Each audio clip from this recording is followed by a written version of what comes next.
कैसे हो आप सब लोग। उम्मीद करता हूँ अच्छे होंगे और आपकी तैयारी भी जो है वो अच्छी चल रही होगी। तो चलिए आज की अपनी क्लास स्टार्ट करते हैं। तो कल अपने गुहिल राजवंश से स्टार्ट किया था और उसकी बेसिक बेसिक जो जानकारी थी वो अपने लिख ली थी। तो आज जो है हम एक एक रियासत का इतिहास पढ़ेंगे। तो मेवाड़ रियासत की सबसे पहली और सबसे बड़ी जो कोई रियासत थी वो थी मेवाड़। तो आज जो हम शुरू करेंगे मेवाड़ रियासत का इतिहास। तो आप हेडिंग डाल लीजिए मेवाड़ का इतिहास, हिस्ट्री ऑफ मेवाड़।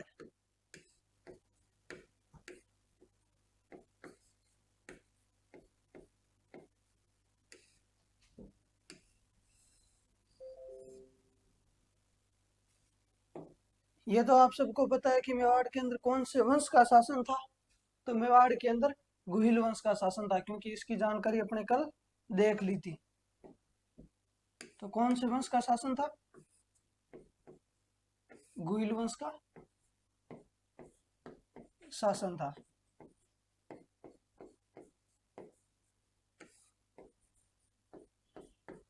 ठीक है।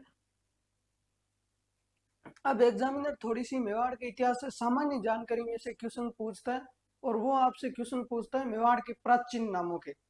या तो फिर वो क्वेश्चन दे देगा कि प्राचीन काल के अंदर मेवाड़ को कहा जाता था, नीचे 4 ऑप्शन दे देगा। या फिर ऊपर कोई नाम दे देगा और कहा जाता था, क्वेश्चन दे देगा कि प्राचीन काल के अंदर कहा जाता था। तो फिर इसके जो मेवाड़ के प्राचीन नाम जो है वो एग्जाम के अंदर पूछे जाते हैं। तो आप लिखिए मेवाड़ के प्राचीन नाम, एंशियंट नेम ऑफ मेवाड़।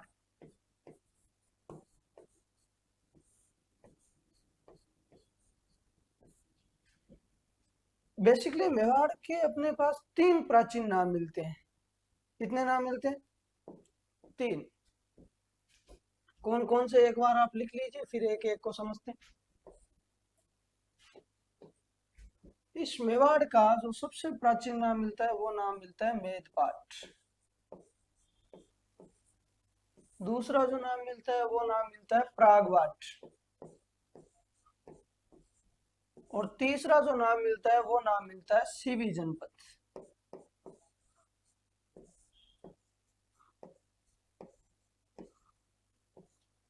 अब देखो एक एक को अपने समझते हैं। सबसे पहला नाम क्या है? मेदपाट। कहा जाता है कि यहाँ पर प्राचीन काल के अंदर कोई मेव या मेड़ नाम की जाति रही होगी। उस जाति का ये क्षेत्र था, इसलिए वो क्या कहलाया? मेदपाट। बेसिकली पाट का अर्थ होता है क्षेत्र, मेदों का क्षेत्र था, इसलिए क्या कहलाया? मेद कहलाया। इस मत के अंदर बड़ा कंफ्यूजन है, कोई कहते हैं वो मेद थे, कोई कहते हैं वो मेव थे, कोई कहते हैं वो मेड़ थे। लेकिन कुल मिला के इन 3 जातियों में से कोई एक जाति रही होगी, जिसके कारण इस क्षेत्र को क्या कहा जाने लगा? मेदपाट।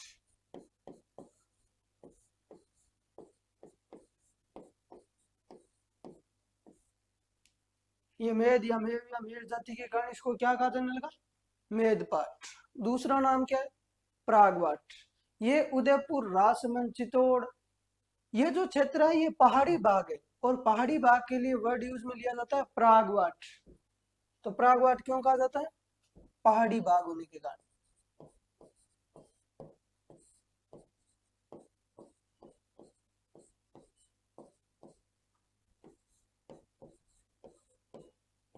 इस प्रागवाट का अपने पास में एक और जानकारी का स्रोत मिलता है।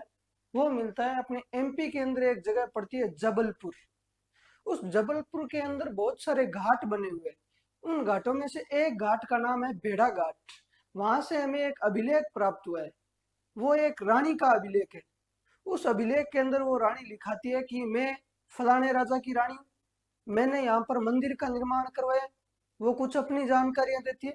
फिर वो नीचे लिखती है कि मैं प्रागवाट की राजकुमारी हूँ, और वो अपने 3 पीढ़ियों के नाम देती है। और जो 3 पीढ़ियों के नाम मिलते हैं वो अपने मेवाड़ के राणाओं के नाम है। इसलिए अपने कहते हैं कि प्राचीन काल के अंदर मेवाड़ को क्या कहा जाता था? प्रागवाट कहा जाता था। अगला नाम क्या है? सीवी जनपद। जनपद का सिंपल सा अर्थ होता है राज्य। सीवी सीवी बेसिकली पंजाब की एक जाति थी। जब 326 ईसा पूर्व के अंदर ग्रीस का राजा अलेक्जेंडर, जिसे हम भारतीय कहते हैं सिकंदर, वो जब पंजाब पर आक्रमण करता है तो सीवी जनजाति वहां से हार जाती है, और पंजाब से चल करके अपने मेवाड़ के अंदर आकर के रहने लग जाती है। सीवियों का राज्य था, इसलिए सीवियों ने क्या कहा, इसको क्या कहा जाने लगा, सीवी जनपद। तो सीवी जनपद क्यों कहा जाता था, सीवी जाति के कारण।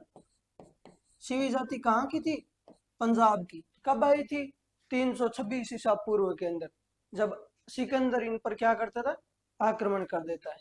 तो सीवी वहां से हार जाती है और मेवाड़ के अंदर आकर के अपना साम्राज्य स्थापित कर लेता है। सीवियों का राज्य था, इसलिए नाम पड़ा सीवी जनपद।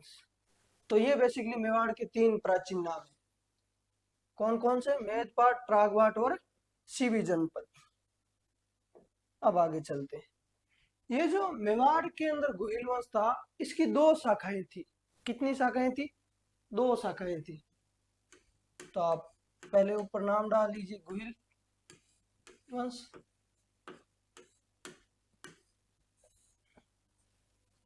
कितनी शाखाएं थी इसकी, 2 शाखाएं थी।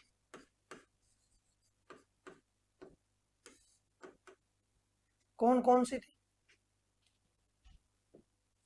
एक जो शाखा थी इनकी सबसे पहली, वो शाखा थी रावल शाखा।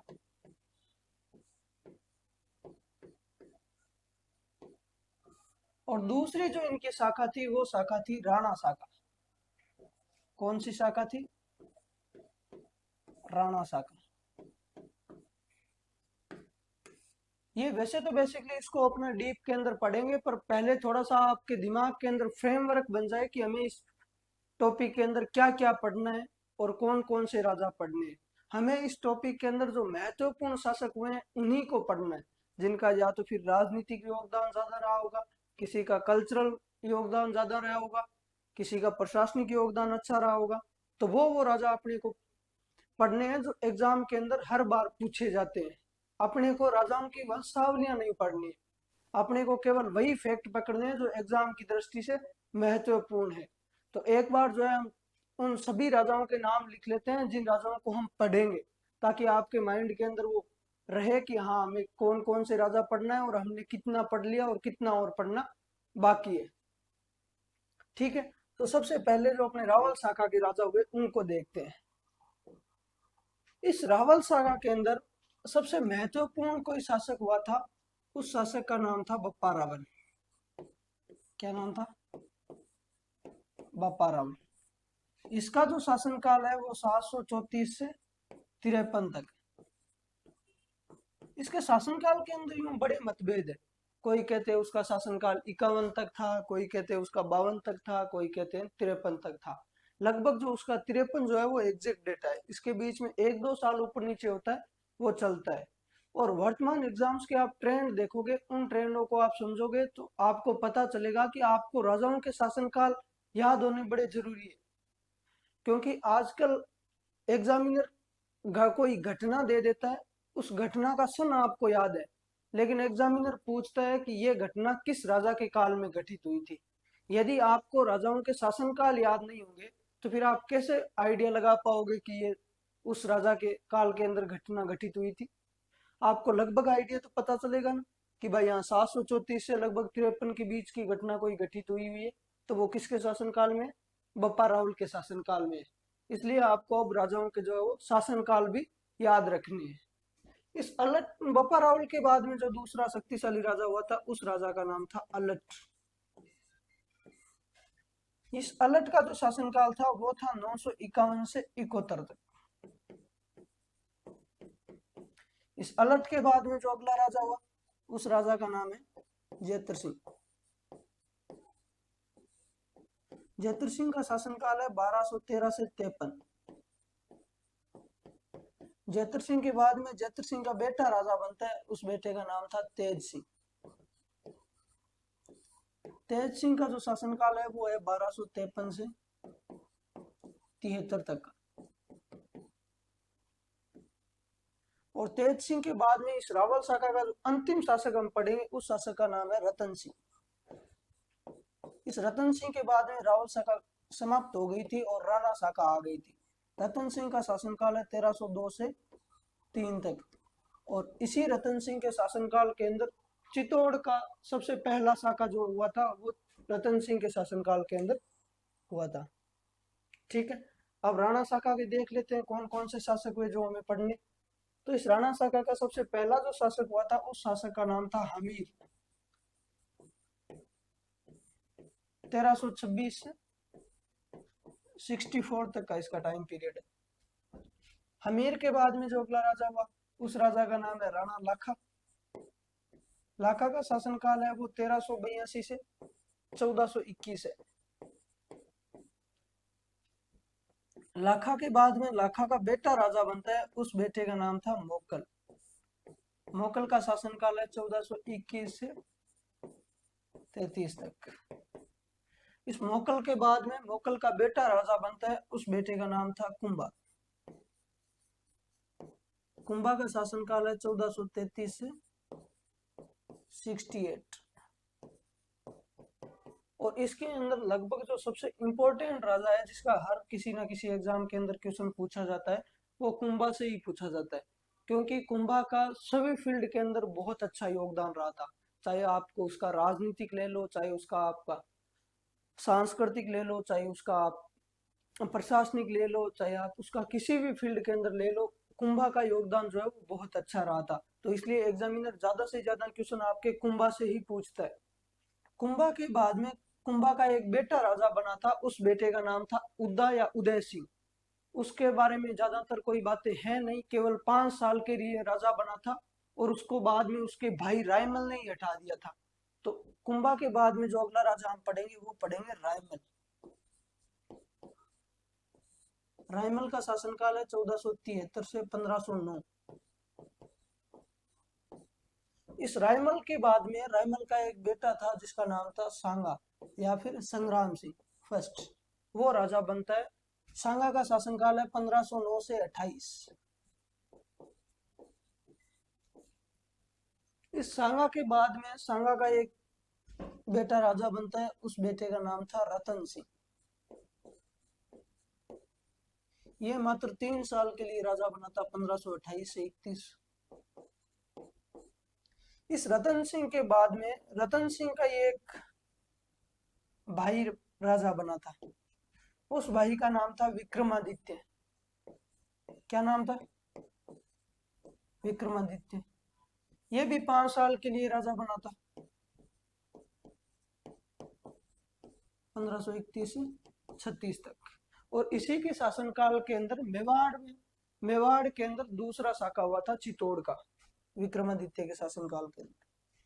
इस विक्रमादित्य के बाद में जो अगला राजा बना था उसका नाम था उदय सिंह।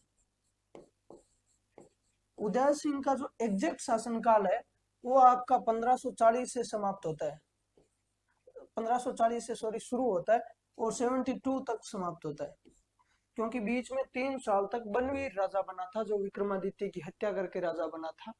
कहीं पर आपको 1537 से भी मिलता है, लेकिन एग्जैक्ट जो उदय सिंह राजा बना था वो 1540 में बना था, जब मावली के युद्ध के अंदर बनवीर सोनगरा को हरा देता है।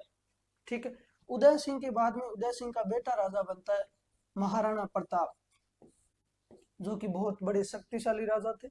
उनका शासनकाल है 1572 से 97। ठीक है,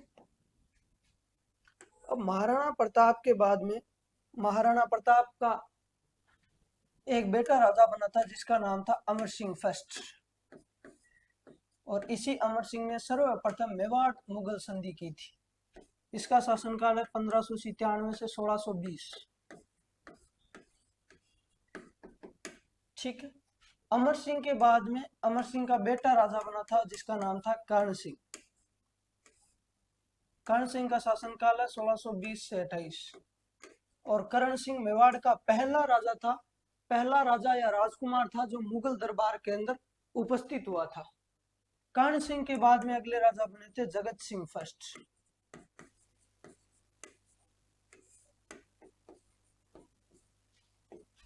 इनका शासनकाल है 1628 से 52। जगत सिंह के बाद में राज सिंह राजा बने थे। राज सिंह का शासनकाल है 1652 से 80।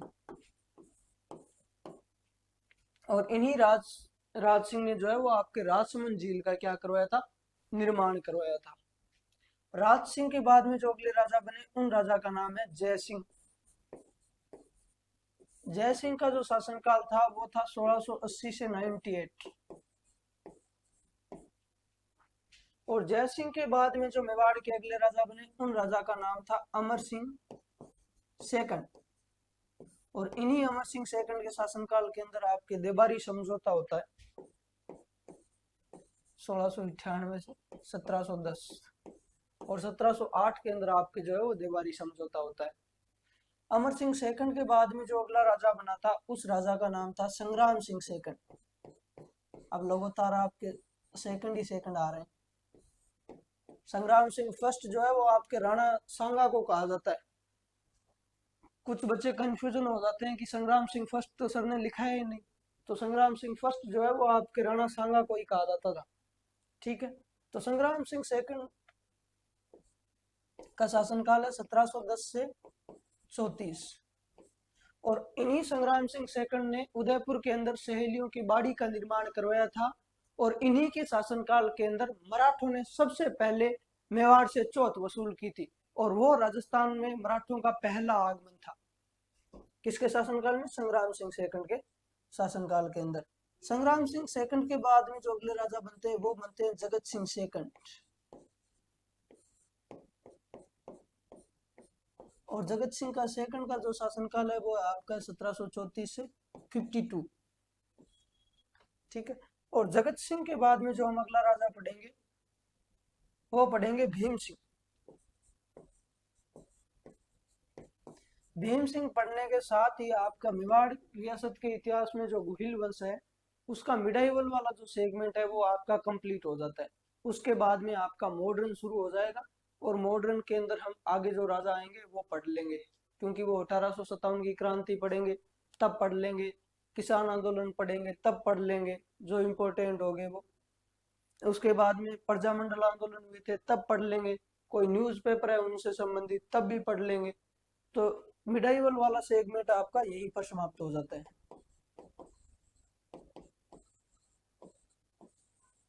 इनका शासनकाल है 1778 से 1828। क्योंकि जब 1818 के अंदर अंग्रेजों ने सभी रियासतों के साथ में संधियां कर ली थी तो बाद में जो है वो आपकी मॉडर्न शुरू हो गया था, क्योंकि फिर अंग्रेजों का राज आ गया था तब। तो आप एक बार इसकी जो है स्क्रीनशॉट ले लीजिए और इसके अंदर आप देख लीजिए आपको कितने कितने राजा पढ़ने को मिला के आपको मेवाड़ के अंदर गुहिल वंश के अंदर आपको इतने ही राजा पढ़ने, क्योंकि हर किसी एग्जाम के अंदर घूम फिर करके इन्हीं राजाओं से जो है वो आपके क्वेश्चन आते हैं। तो टोटल आपके लगभग 24-25 राजा होंगे। यही इंपॉर्टेंट राजा है जो आपको पढ़ने हैं। अब हम एक एक राजा पढ़ना शुरू करते हैं। तो सबसे पहले अपने शुरू करेंगे अपनी गोहिल वंश की रावल शाखा। और रावल शाखा के अंदर भी सबसे पहले जो अपने शक्तिशाली राजा हुए थे उन राजा का नाम क्या था? बप्पा रावल। तो ऊपर ही ऊपर हेडिंग डाल लीजिए रावल शाखा। और इस रावल शाखा के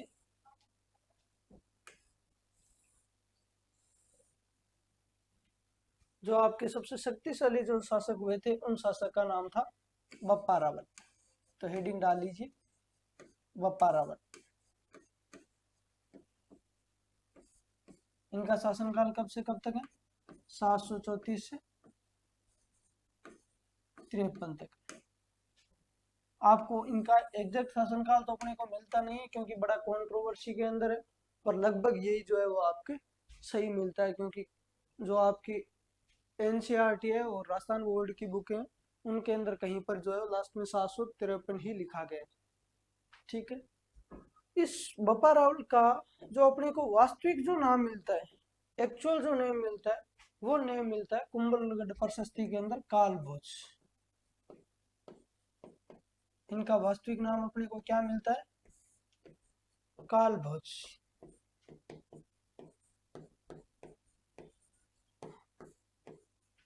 हमने अभी पीछे देखे कि मेवाड़ के अंदर राणा शाखा के अंदर एक राजा हुए जिनका नाम था कुंभा। उन्होंने एक दुर्ग का निर्माण करवाया था कुंभलगढ़ दुर्ग। और कुंभलगढ़ दुर्ग के अंदर एक बाहर एक प्रशस्ति लगवाई गई थी, कुंभलगढ़ प्रशस्ति। प्रशस्ति क्या होती है? वे अभिलेख जिनके अंदर राजाओं की प्रशंसा की जाती है उन्हें क्या कहलाता है? प्रशस्ति कहा जाता है। उस प्रशस्ति के अंदर कुंभा अपनी जानकारियां देता है, उसके बाद में वो अपनी पीढ़ियों की जानकारी देता है, अपनी आगे की वंशावली के बारे में जानकारी देता है। तो उसके अंदर जहां पर बप्पा रावल नाम आना चाहिए था वहां पर नाम आया हुआ है उनका कालभोज। इसका मतलब अपने को ये पता चलता है कि बप्पा रावल का जो एक्चुअल जो नेम था वो क्या नाम था? कालभोज नाम था। तो किसके अनुसार? ये कुंभलगढ़ प्रशस्ति के।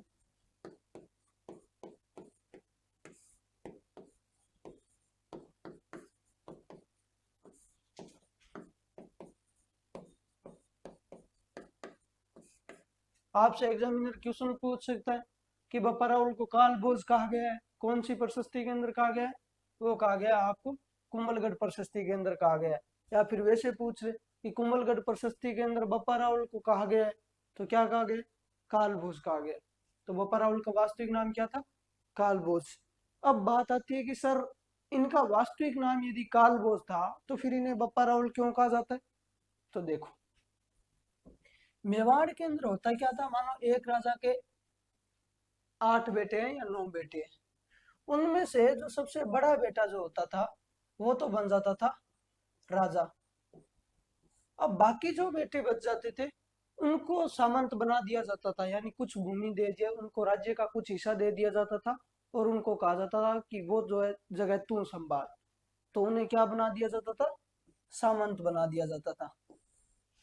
और राज्य की भूमि का कुछ भाग उन्हें क्या कर दिया जाता था? दे दिया जाता था कि यहाँ से जो टैक्स आता है वो तुम अपना खर्चा निकाल ले और उसके बाद में जो है वो राजकोष के अंदर जमा करवा देते। तो ये जो भूमि मिलती थी इन्हें कहा जाता था सामंत। ठीक। अब ये जो राजा के पास में भूमि होती थी इस भूमि को कहा जाता था खालसा। क्या कहा जाता था? खालसा। और ये जो भूमि होती थी जो सामंतों को दी जाती थी उसे कहा जाता था जागीर या ठिकाना या प्रगना।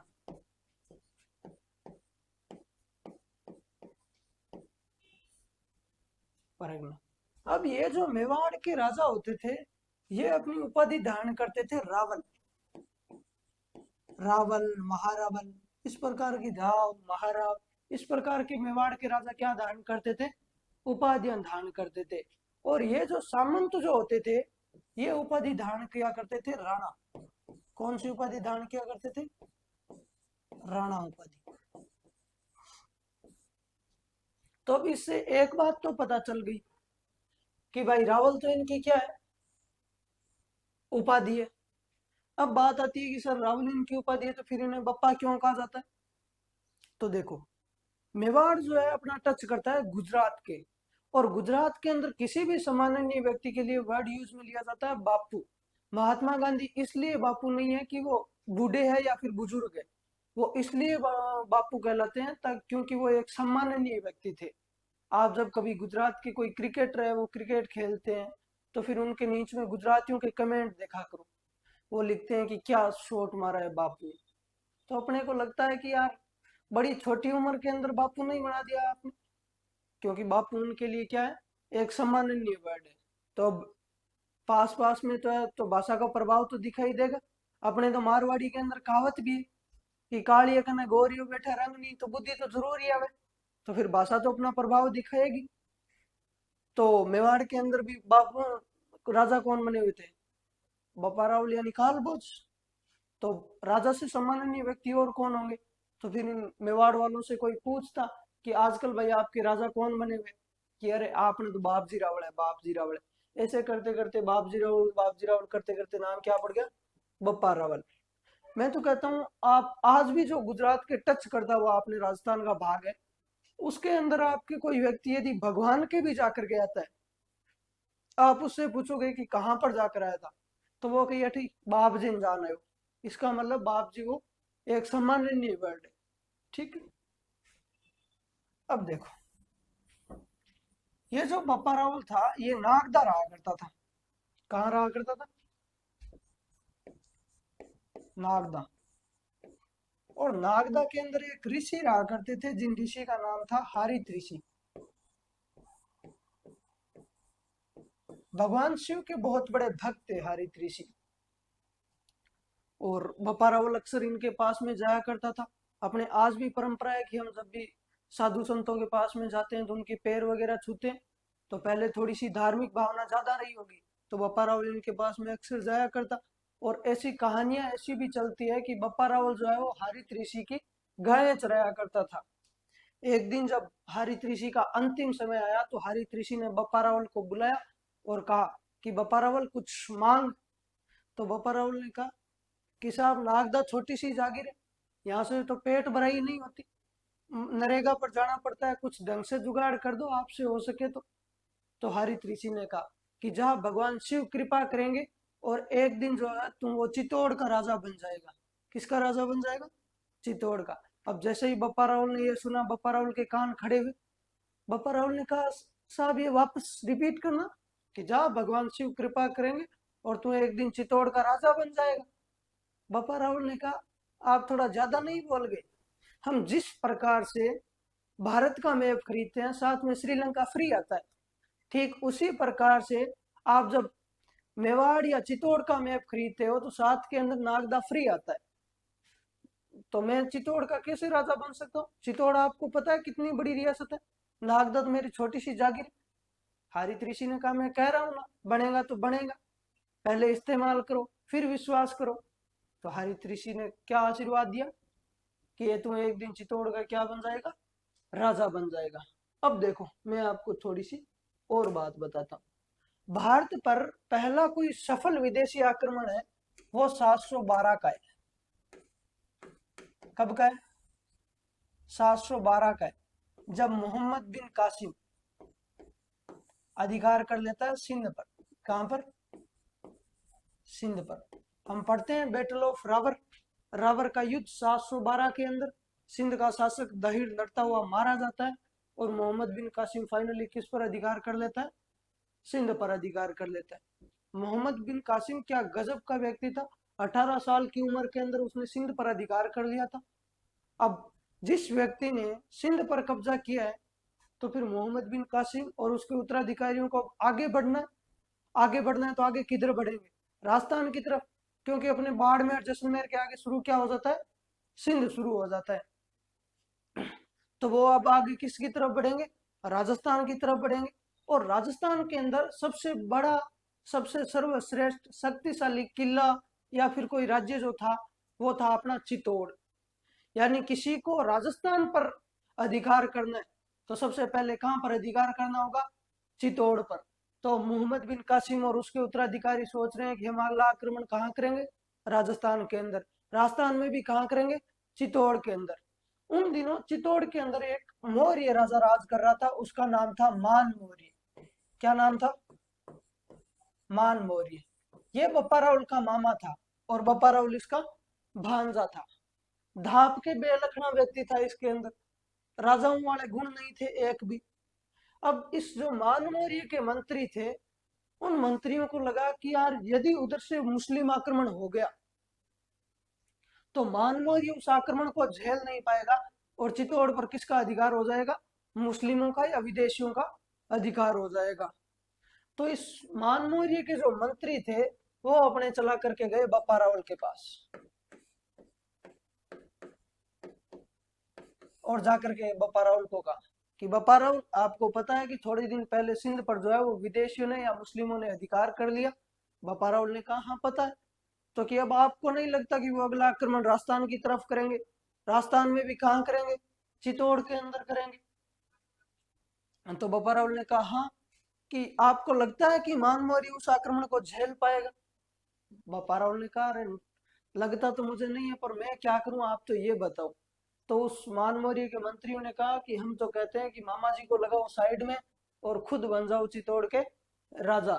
ये जो बात होती है ये होती है 734 ईस्वी की, जब बप्पा रावल मान मौर्य को हरा देता है और चित्तौड़ पर क्या कर देता है? अधिकार कर देता है। अब जैसे ही बप्पा रावल राजा बना, बप्पा रावल ने कहा थैंक यू हरित ऋषि, क्योंकि चित्तौड़ का राजा बनने का आशीर्वाद किसने दिया था? हरित ऋषि ने आशीर्वाद दिया था। अब जैसे ही बापा रावल नया नया राजा बना, उधर से मुस्लिम आक्रमण होने वाले थे। बापा रावल इन मुस्लिम आक्रमणकारियों का सामना करता है और उन्हें गजनी तक हराता है। गजनी अफगानिस्तान के अंदर जगह पड़ती है, क्योंकि भारत के अंदर आने से पहले जो इन मुस्लिम आक्रमणकारियों का जो अड्डा था वो अपने गजनी अफगानिस्तान के अंदर था। तो बापा रावल ने कहा इनको हरा करके वापस वहीं भेज दो जहां से ये आए हैं। कहां से आए हैं? गजनी अफगानिस्तान से। तो इन्हें हराते हुए कहां तक चला गया? गजनी तक। ना केवल गजनी तक हराता हुआ गया, बल्कि उन दिनों गजनी का राजा था सलीम। क्या था? सलीम। उसे हटाता है और अपने भांजे को राजा बनाता है। भांजे का नाम नहीं मिलता, लेकिन कहा जाता है कि बापा रावल ने अपने भांजे को जो है वो उन दिनों गजनी का राजा बनाया था, क्योंकि खुद ही मामा जी को साइड में लगा के राजा बना था। इसको पता चला कि यार कल को अपने को पता चले अपना भांजा अपने को साइड में लगा के राजा बन रहा है, इससे पहले ही जो है वो अपने इसको क्या कर देते हैं? राजा बना देते हैं। तो एक बार थोड़ी सी जो है वो इन चीजों को लिख लेते। तो ये किसका अनुयायी था? हारित ऋषि का अनुयायी था। राजा कब बनता है ये? 734 ईस्वी के अंदर।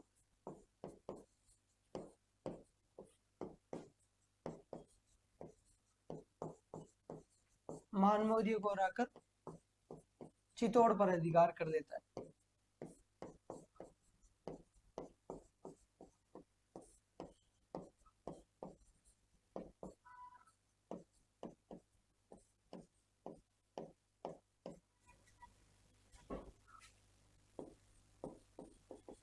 नेक्स्ट लाइन, यह मुस्लिम सेना को हराते हुए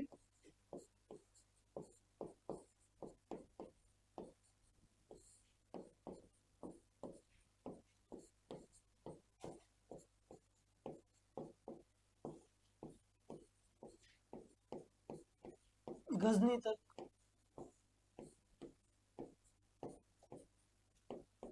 चला जाता है।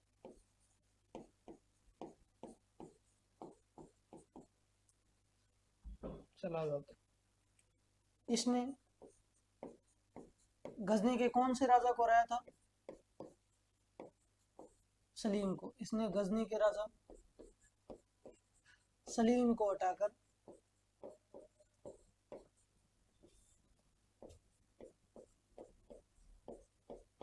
अपने भांजे को राजा बनाया।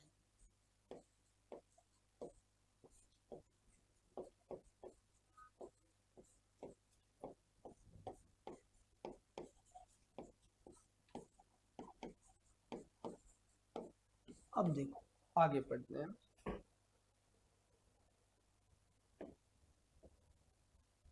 अब ये गजनी वाला अभियान था, ये एक बड़ा अभियान था, और जब भी सेना किसी ऐसे बड़े अभियान या लंबे अभियान के लिए जाती तो किसी एक स्थान पर सेना रुका करती थी ताकि उधर से वापस मुस्लिम आक्रमण हो तो उनका सामना कर पाए। तो बापा रावल ने अपनी सेना को पंजाब पाकिस्तान के अंदर एक जगह पर रोक के रखा था। कालांतर के अंदर वहां पर गांव बस गया क्योंकि इसने सैनिक छावनी, और जहां पर सेना रुकती थी उसको कहा जाता था छावनी। तो इसने अपना जो सैनिक शिविर या सैनिक छावनी जो स्थापित की थी वो पंजाब पाकिस्तान के अंदर की थी। तो कालांतर के अंदर वहां पर गांव बस गया, और पंजाबी भाषा के अंदर गांव को कहा जाता है पिंड। बप्पा रावल की सेना रुकी इसलिए गांव बसा, इसलिए गांव का नाम पड़ा रावल दा पिंड। रावल दा पिंड करते करते आजकल हम उसको कहते हैं रावलपिंडी। तो रावलपिंडी शहर का इसके नाम पर क्या हुआ? नामकरण हुआ।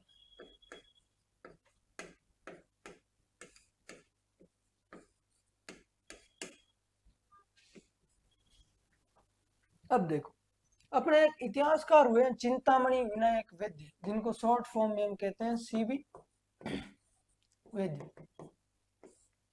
ये कहते हैं कि अब जो ये मुस्लिम आक्रमण थे ये अरब देश से आए थे, अपने सऊदी अरब वाला ये क्षेत्र है यहां से आए थे। अब जिस समय ये मुस्लिम भारत पर आक्रमण कर रहे थे, ठीक उसी समय ये यूरोप पर भी आक्रमण कर रहे थे। कहां कहां पर? एक तो आक्रमण कर रहे हैं भारत पर, और दूसरा आक्रमण कहां पर कर रहे थे? यूरोप पर। भारत के अंदर इन मुस्लिमों को सबसे पहले जो कोई व्यक्ति हराता है उस व्यक्ति का नाम था बप्पा रावल।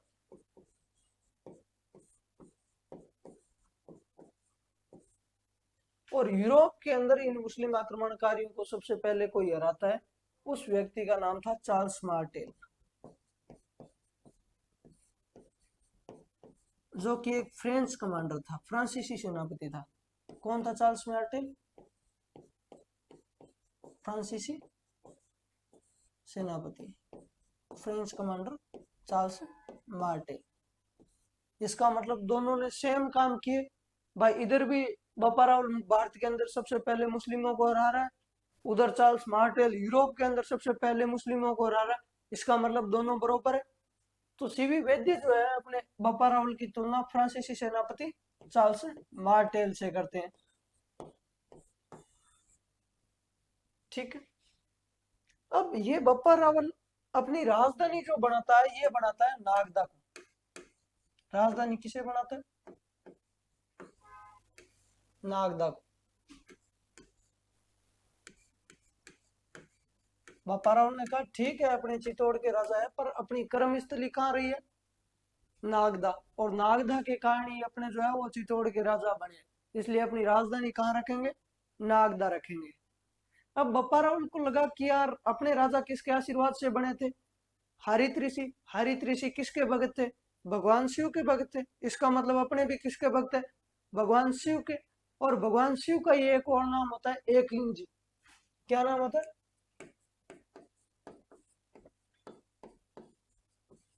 एकलिंग जी। तो बप्पा रावल जो है वो नागदा के अंदर एकलिंग जी के मंदिर का निर्माण करवाते हैं।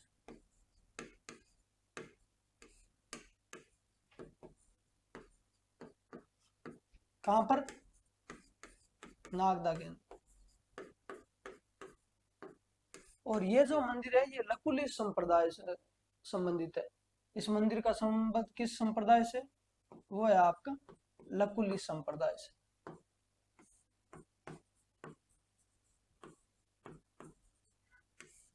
ठीक है। अब अपने भारत के अंदर आज दिन तक ये परंपरा प्रचलित है कि हम अच्छा बुरा काम जो करते हैं उसका क्रेडिट हम भगवान को दे देते हैं। भाई मानो किसी व्यक्ति ने अच्छा काम किया, उसका भी वो क्रेडिट किसको देगा? कि भगवान को। कि यार ये काम मैंने थोड़ी किया है, ये तो करवाने वाला कौन है? भगवान। यदि कोई व्यक्ति बुरा काम करता है वो भी कहता है कि यार ये काम मैंने थोड़ी किया है, ये तो करवाने वाला कौन है? भगवान। तो बप्पा रावल ने भी कहा कि यार मैं राजा कैसे बन सकता हूँ, मैं तो एक सामान्य सा व्यक्ति हूँ, यहाँ के राजा तो कौन है? भगवान है। तो फिर बप्पा रावल को पूछता, कोई पूछता कि आप कौन हो? तो कि मैं तो इनका दीवान हूँ। यहाँ के राजा कौन है? भगवान यानी एकलिंग जी। इन्हीं के आशीर्वाद से मैं राजा बना था। तो सोम को क्या घोषित किया? एकलिंग जी का दीवान।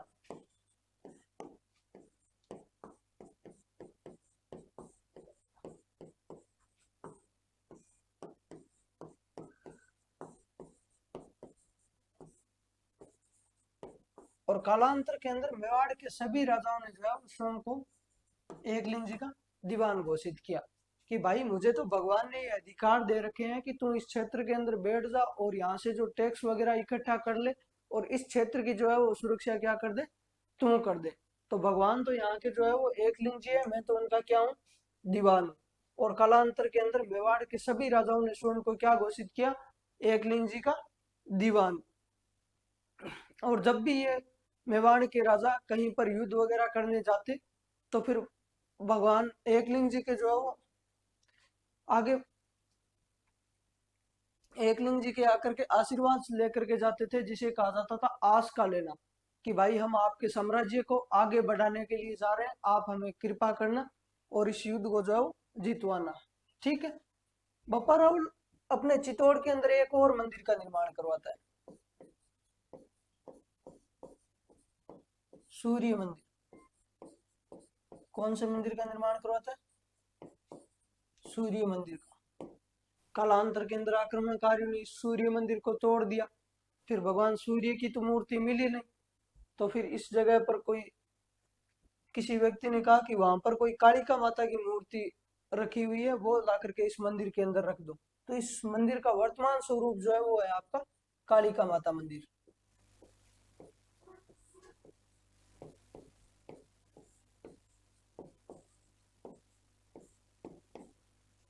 अब एग्जामिनर आपको क्वेश्चन पूछ सकता है कि कालिका माता मंदिर का प्राचीन स्वरूप है कौन सा है, सूर्य मंदिर।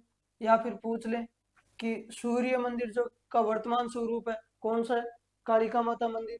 या फिर पूछ ले कि कालिका माता मंदिर का निर्माण किसने करवाया था, बप्पा रावल ने। सूर्य मंदिर का निर्माण किसने करवाया था, बप्पा रावल ने। और अभी पिछले साल आरएस मेंस के अंदर 10 नंबर के अंदर पूछ रखे थे सूर्य मंदिर। उन सूर्य मंदिरों के अंदर एक इस मंदिर को जो है वो आपको मेंशन करके लिखना था। तो ये भी चीज आपके लिए जो है इंपॉर्टेंट हो जाती है। ठीक, अब एग्जाम के अंदर बप्पा रावल की बहुत सारी उपाधियां पूछी जाती है। राजा खूब सारी उपाधियां धारण करते थे, मैंने अभी आपको बताया। तो बप्पा रावल ने भी अपनी कुछ उपाधियां धारण कर रखी थी। तो लिखो कि बप्पा रावल ने कौन कौन सी जो है वो उपाधियां धारण की थी। इन्होंने सबसे पहली जो उपाधि धारण की थी वो धारण की थी हिंदू सूरज। कौन सी, हिंदू सूरज। दूसरी जो उपाधि थी इनकी वो थी राजगुरु। और तीसरी जो अपने को इनकी राजधानी मिलती है वो मिलती है, उपाधि जो मिलती है वो मिलती है सॉरी अपने को चकवे। अब सबसे पहले बात आती है कि सर इन्हें हिंदू सूरज क्यों कहा जाता था। तो देखो, ये हिंदुओं की मुस्लिमों के खिलाफ रक्षा कर रहा है, यानी मुस्लिमों को हरा रहा है। और मुस्लिम आक्रमणकारी जहां पर भी कहीं पर अपना कब्जा करते वो वहां पर फोर्सफुली धर्म परिवर्तन कराते थे, यानी हिंदुओं को वो मुस्लिम बनाते थे, अदर धर्म को जो है वो मुस्लिम धर्म के अंदर फोर्सफुली मिलाते थे। तो इसने मुस्लिमों को हरा करके हिंदुओं की रक्षा की, इसलिए इसने उपाधि धारण क्या की, हिंदू सूरज। और अक्सर राजा ये धारण किया ही करते थे, कोई हिंदू सूरज धारण किया करते थे, कोई हिंदू सुल्तान करते थे, कोई हिंदू बादशाह करते थे। इस प्रकार की राजा जो है उपाधियां धारण किया करते थे। अगली उपाधि क्या है, राजगुरु। राजगुरु जो है वो इन्हें अफगान अभियान के कारण कहा जाता है, क्योंकि अफगान अभियान एक बड़ा अभियान था। और जब बप्पा रावल इन मुस्लिमों के खिलाफ आक्रमण करने गया था तो फिर वो अकेला नहीं गया था, वो अपने आसपास के क्षेत्र से सभी राजाओं को लेकर के गया था, चाहे वो मालवा के थे, गुजरात के थे, इधर मारवाड़ के थे। उन सब राजाओं को लेकर के वो मुस्लिमों के खिलाफ क्या करने गया था, आक्रमण करने गया था। यानी वो उनका पथ प्रदर्शक बना था कि भाई मैं आपको बताऊंगा कि आपको किस किस प्रकार से युद्ध करना है। यानी वो युद्ध की क्या तैयार कर रहा था, रणनीति तैयार कर रहा था, और राजाओं को जो पथ प्रदर्शक बना था। इसलिए राजाओं का गुरु था वो, भाई राजाओं को, दूसरे राजाओं को गाइड कर रहा था। इसलिए गाइड कौन करता है, गुरु। तो राजाओं के गुरु के कारण इसका नाम क्या पड़ा, राजगुरु। अगली कौन सी उपाधि है, चकवे। बेसिकली अपने हिंदी के अंदर एक टर्म आती है चक्रवर्ती। कौन सी वर्ड आती है, टर्म आती है चक्रवर्ती। चक्रवर्ती का अर्थ है जिन्हें चारों दिशाओं को जीत लिया हो, यानी जिसका चारों दिशाओं के ऊपर राज हो। अब बप्पा रावल का देख लो, बप्पा रावल के इधर मालवा भी अंडर में, इधर गुजरात भी अंडर में, इधर मारवाड़ भी अंडर में, उधर ठेठ अफगानिस्तान तक जा रहा। तो इसने मतलब चारों दिशाओं को जीत रखा था। और इसी चक्रवर्ती का जो अपने राजस्थानी फॉर्म के अंदर टर्म यूज में आती है वो आती है चकवे, यानी जिसने चारों दिशाओं को जीत लिया होगा। जब हम अपने घर पर दादा दादी के पास में बैठते हैं तब वो हमें बताते हैं कि भगवान राम चकवे राज करो। इसका मतलब चकवे कोई जगह नहीं है, इसका मतलब भगवान राम ने चारों दिशाओं की तरफ राज किया था। अपने तो बड़े हुए तब पता चला कि हाँ चकवे जो है वो चक्रवर्ती का राजस्थानी टर्म है। पहले तो अपने बच्चे थे तब यही समझते थे कि हाँ चकवे कोई जगह होगी, वहां पर भगवान राम ने क्या किया था, राज किया था। अब बप्पा रावल ने मेवाड़ के अंदर, बप्पा रावल इतना शक्तिशाली राजा था कि इसने मेवाड़ के अंदर सोने के सिक्के चलाए थे, यानी एक बड़ा राजा था। इससे पहले वालों ने सोने के सिक्के नहीं चलाए, जमींदार ही रहे होंगे तो चांदी तांबे के चलाए होंगे, तो वो अपने को नहीं पढ़ना। तो सोने के सिक्के क्या किए थे, इसने चलाए थे। इस सोने को मापने की एक इकाई होती है, वो इकाई होती है ग्रेन। क्या होती है, ग्रेन। और एग्जामिनर आपसे पूछता है कि बप्पा रावल ने मेवाड़ के अंदर कितने ग्रेन के सिक्के चलाए थे, तो वो चलाए थे आपके 115 ग्रेन के। यानी वो इतनी तो बात आपको लिख के ही दे देगा एग्जाम के अंदर। चाहे वो पीछे एक बार आरएस प्री के अंदर क्वेश्चन आया था कि बप्पा रावल ने मेवाड़ के अंदर सर्वप्रथम सोने के सिक्के चलाए थे, कितने ग्रेन के थे। तो फिर वो कितने ग्रेन के थे? 115 ग्रेन के थे। अब बप्पा राहुल ने लगभग इतना काम किया। अब बप्पा राहुल की उम्र हो गई थी, तब अब बप्पा राहुल संन्यास दान कर लेता है अपने अंतिम समय में।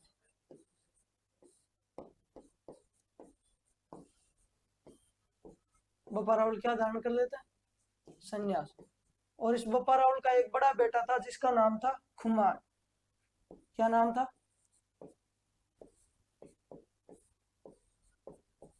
उसको जो है वो आपके राजा बना दिया जाता है।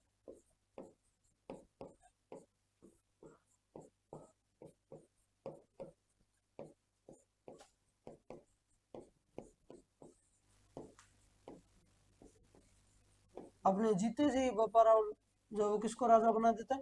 खुमान। खुमान भी बहुत शक्तिशाली शासक था। तो ये हो गया भाई आपका बप्पा राहुल कंप्लीट। एक बार जो हम थोड़ा सा रिवाइज कर लेते हैं कि आज अपने क्या क्या पढ़ा, और उसके बाद में जो है वो बप्पा राहुल के शॉर्ट्स नोट्स बना लेते हैं ताकि किस प्रकार से आपको चीजें जो याद रखनी है। तो आज अपने मेवाड़ का इतिहास पढ़ा था। कौन से वंश का शासन था? गुहिल वंश का शासन था। मेवाड़ के प्राचीन नाम क्या क्या मिलते हैं? मेदपाट, प्रागवाट और सीवी जनपद। ठीक है। फिर हमने ये गुहिल वंश की रावल शाखा देखी थी। रावल शाखा के अंदर कितने राजा हुए? 5 राजा हुए जो आपको पढ़ने। और राणा शाखा के अंदर कितने हुए आपके? लगभग 19 राजा हुए, वो आपको पढ़ने। इनका एक स्क्रीनशॉट ले लीजिए। उसके बाद में जो है अपने आज गुहिल वंश की जो है वो रावल शाखा पढ़नी प्रारंभ की थी। और रावल शाखा के अंदर सबसे पहले अपने बप्पा राहुल पढ़े थे। तो बप्पा राहुल के अपने एक बार वापस रिवाइज भी कर लेते हैं और आपके शॉर्ट नोट्स ही बना लेते हैं। शासनकाल कब से कब तक है? 734 से 53। तो देखो बप्पा राहुल का वास्तविक नाम क्या था? कालभोज, जो कि कौन सी प्रशस्ति के अंदर मिलता है? कुंभलगढ़।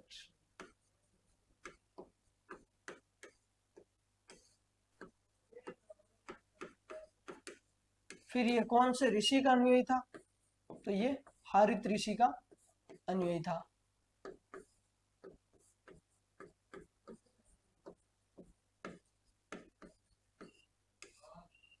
फिर इसने 734 के अंदर मौर्य राजा मान को हरा करके स्वयं ने क्या कर लिया? चित्तौड़ पर अधिकार कर लिया। ठीक है। अब ये मुस्लिम सेना को कहां तक हराता है?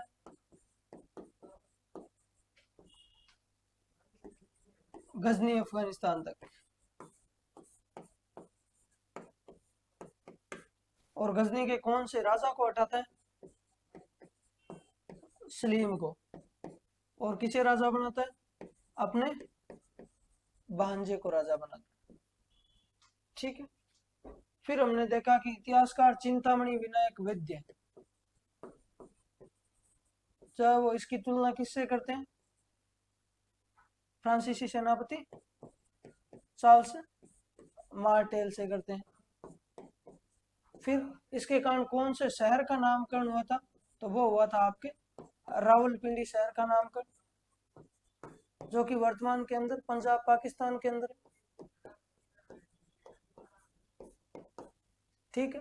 उसके बाद में हमने देखा कि इसने अपनी राजधानी किसे बनाया था?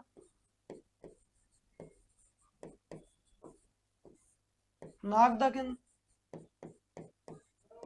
और नागदा के अंदर एक मंदिर बनवाया था, एकलिंग जी का मंदिर।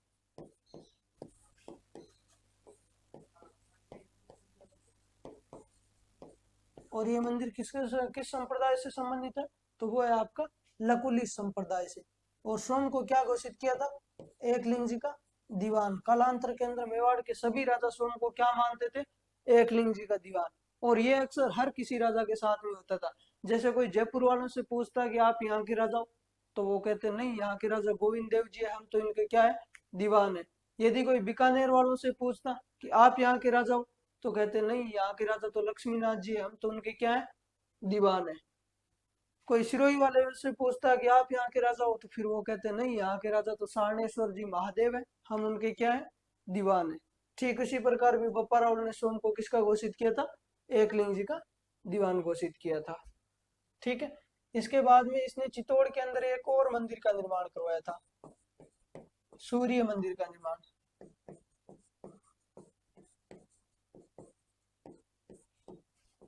और इसका वर्तमान स्वरूप क्या है, कालिका माता मंदिर। फिर हमने इसकी उपाधियों के बारे में बात की थी। कितनी उपाधियां मिलती है, 3। सबसे पहली हिंदू सूरज, दूसरी राजगुरु, तीसरी चकवे। फिर बप्पा रावल ने अंतिम दिनों में क्या धारण कर लिया था,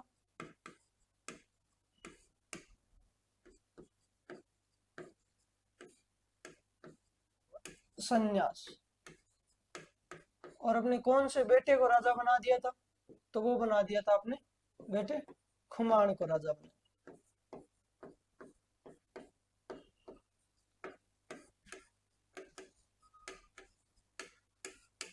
ये हो गया भाई आपका बप्पा रावल कंप्लीट।